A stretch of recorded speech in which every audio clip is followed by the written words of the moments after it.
All right, guys. I just did a 20-minute long video with my new mic that I forgot to turn on.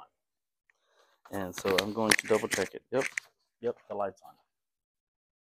20 minutes, y'all. I talked, I did everything, and I struggled, and I did all this stuff. And yeah, messed up. And we begin. Yeah, it's been a while. I haven't done a yard walk in quite some time, quite a few days. So I'm gonna try to bounce through this one quickly again. Today is October 23rd. We still haven't had any rain, so it's still super dry. The yard is crunchy. That was lovely. Anyway, yeah, so I have been in a relatively good mood. I've had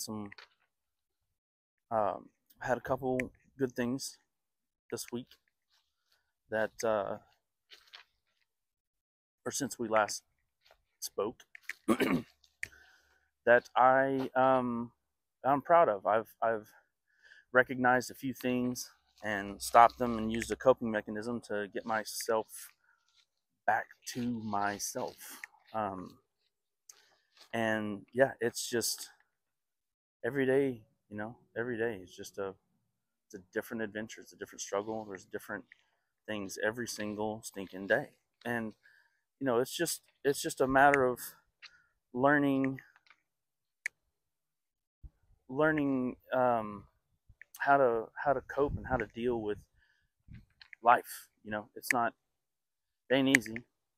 It ain't easy being cheesy. Anywho, so I have a new favorite hobby. When my son is playing his video games online with his friends, I like to embarrass the crap out of him. So I'll go over and I will pretend fart right by him, and he's like, "Dad." I don't know. It's just fun. It's part of the joys of being a boy dad. As you get to, as a man, you get to kind of relive your adolescent fart jokes and whatnot. It's kind of stupid, silly, but it's fun. So in entertainment news, somehow I missed this. Riley Hawk, who is the son of the skateboard, the legendary skateboarder Tony Hawk, married Frances Bean Cobain, who is the daughter of Kurt Cobain, and they got married. They are married. Yes, October last year, so they've been married about a year. Michael Stipe of REM officiated the wedding. How crazy is that, though? So, and they have a son together. So, Tony Hawk and Kurt Cobain share a grandchild. How cool is that? I don't know. I just thought that was interesting. Baby boomers. Baby boomers are the wealthiest generation ever, according to Alliance is how I would say it. But they have they sponsor a few sporting stadiums throughout the world, and I believe they pronounce it Alliance. But anyway, yeah, baby boomers, the wealthiest generation ever. I mean, I guess it would be a benefit. They benefited from low cost of living, and they were able to benefit from some of the first major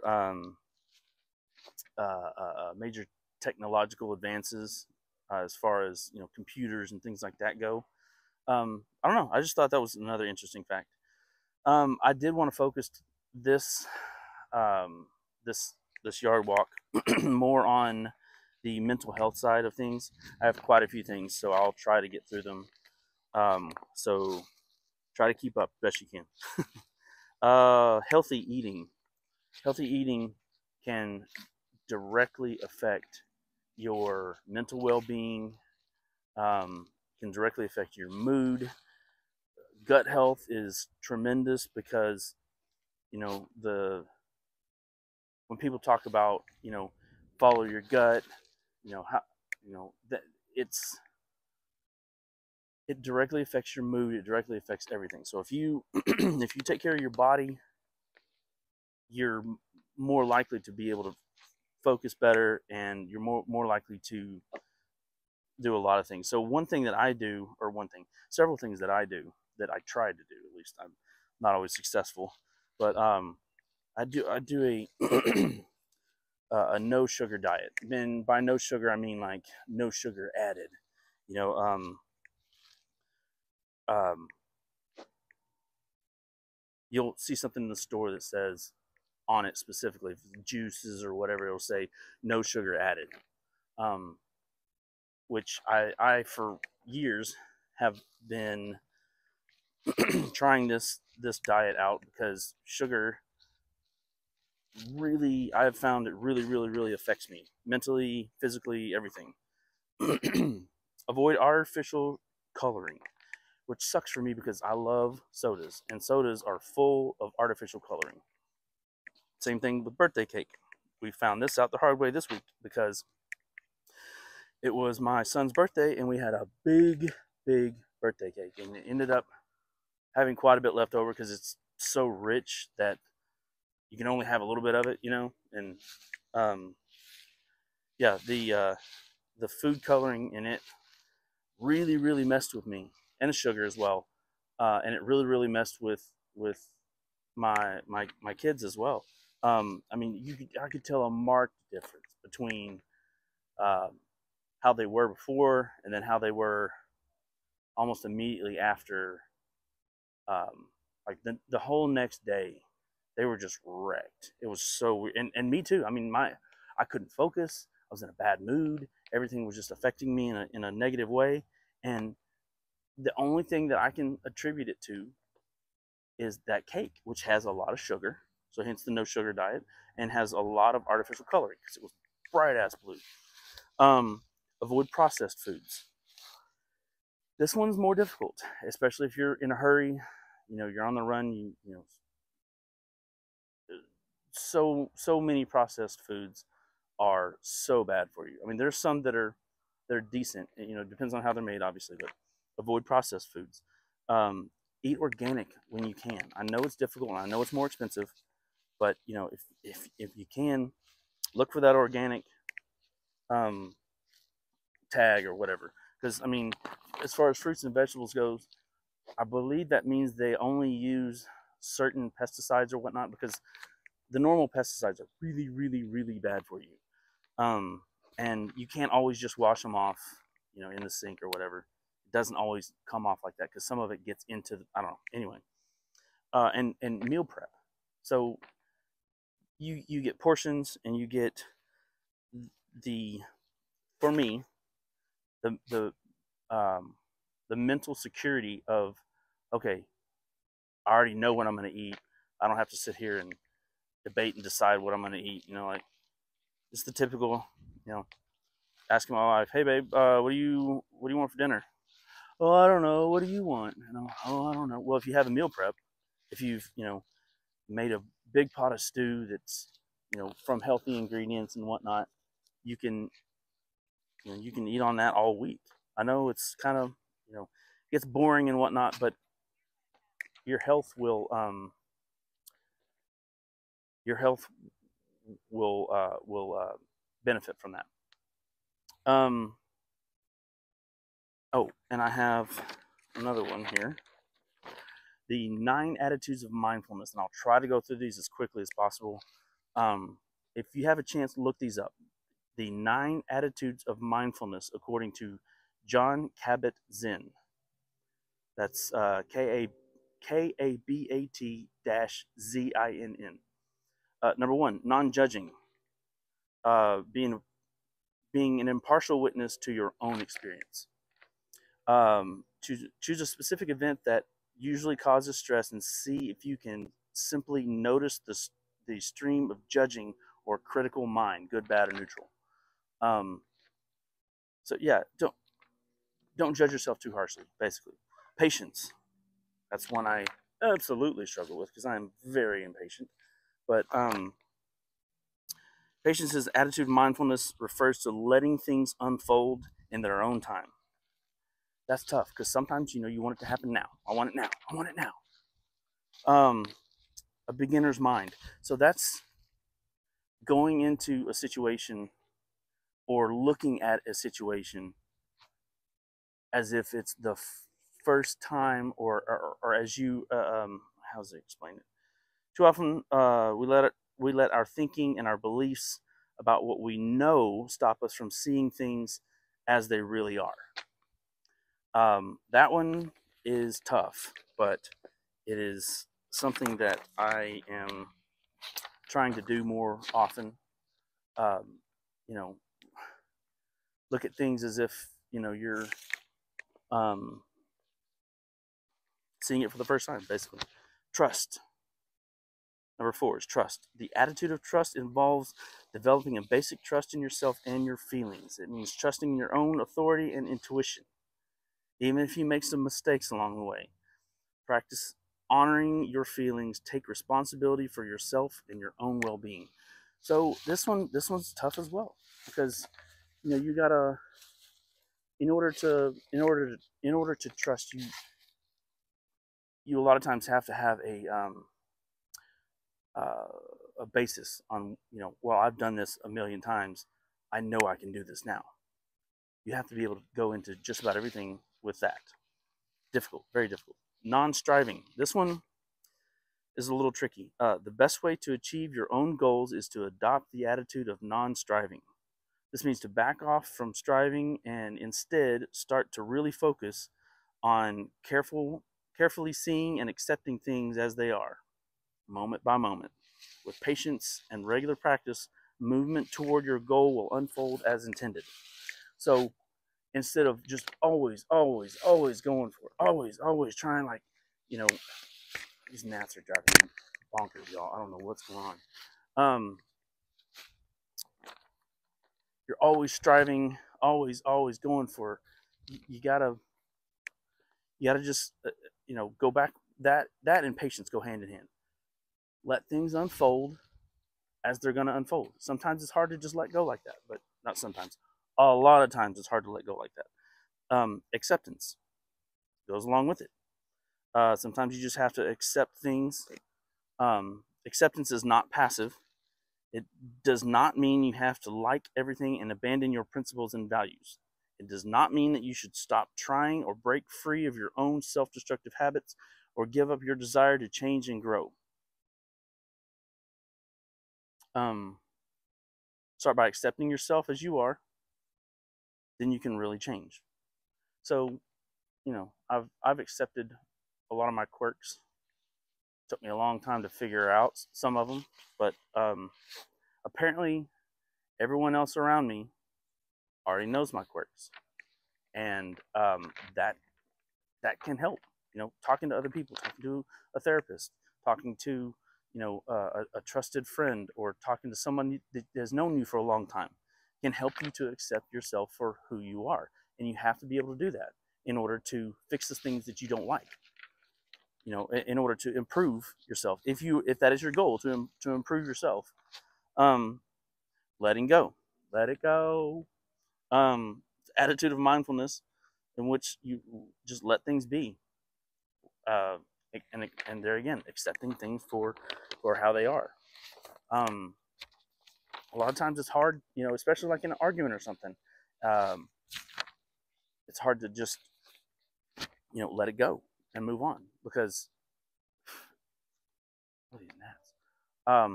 you're always going to have things in your life that are going to bug you.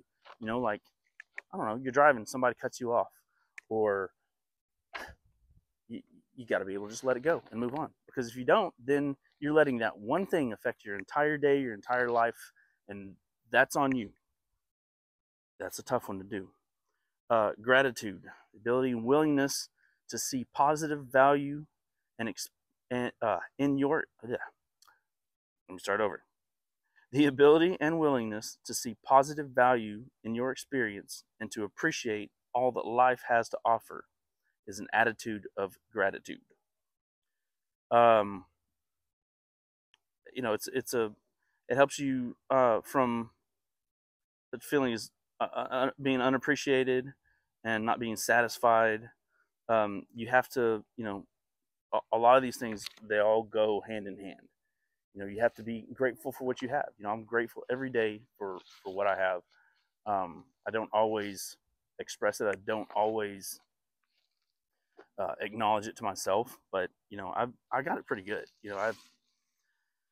I have, and I'm thankful for that. Generosity. Generosity. You can't just do. You can't just be generous because you're getting something back. You have to be selflessly generous. It's attitude of mindfulness, in which way giving yourself over to life.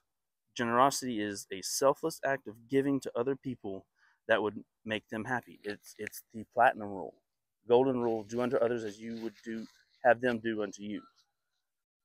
The platinum rule is do unto others as they would have you do unto them.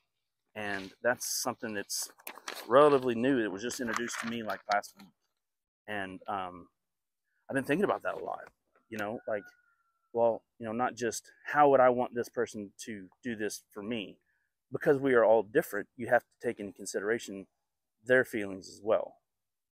So, how would so and so want me to do this? And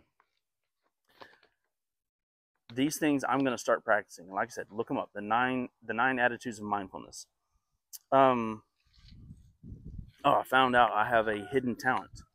My hidden talent is being able to identify birds. Like, there's a bird. That's a bird. That is not a bird. That's a squirrel. See, I can do it. I can identify birds. Did you hear about the farmer that won the Nobel Prize? Yeah, he was outstanding in his field.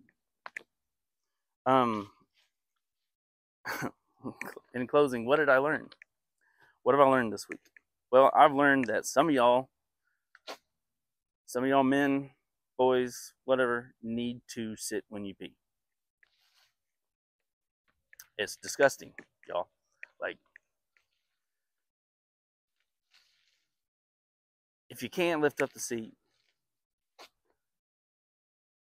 just sit down. It drives me nuts, man. Like, I was in a hurry and go in and seat's completely soaked. Happens more often than us men would like to admit. How many times you go into a restaurant? How many times you go into this or that or whatever, and the a-hole before you has probably needed to sit when they pee. This is a cool one. This is one that I learned that I'm trying to. I've always tried to implement this because when I was younger, my godmother expressed this to me a lot. My godmother also worked at the school that I went to. She was a counselor there, and she warned me multiple times about the people that I was hanging with. Like, people that would ultimately, I would find later on, were bad influences on me in my life. And so yeah, so hang around. In this one, this saying is sports related. Hang around 4 lazy teammates and you'll be the 5th. Hang around 4 committed teammates and you'll be the 5th. Show me your friends and I'll show you your future. Be careful who you surround yourself with. Yeah, I mean, it rings true. It's, you have to, there are toxic people in your life right now, toxic things in your life in general. And I would encourage you to identify those and try to minimize them at the very least. I mean, it's not always possible, but something I try to do. Anyway, all right, good talk. I've gone about 20 minutes. So hopefully the audio work on this one. Bye, guys.